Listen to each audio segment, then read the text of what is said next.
Quý vị hãy like, share để cho nhiều người có thể cùng xem video này. Hẹn gặp lại quý vị và các bạn ở các chuyên đề tới. Thank you. Bye bye.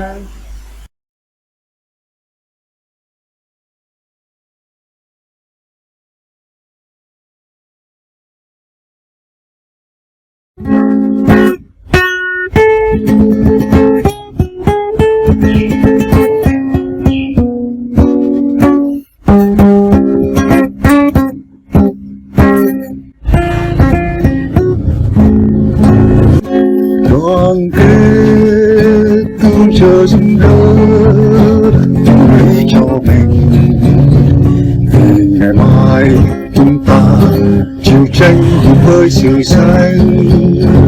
Lớp chúng ta nhìn chẳng thành niềm vui tình, những bước chân thăng thay lên đường khó khăn. Đường phía trước đang tương lai rộng mở, nắm chặt tay chúng ta sẽ vươn lên đà. Anh em ơi, nắm chặt tay chúng ta sẽ dùng ngày mai.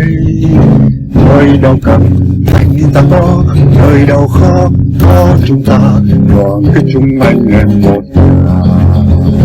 Rồi ngày mai quê hương đang chờ, bàn tay thiên thiêng những kiến trúc sư, tương lai những kiến trúc sư hôm nay lớn lên từ lớp này đây.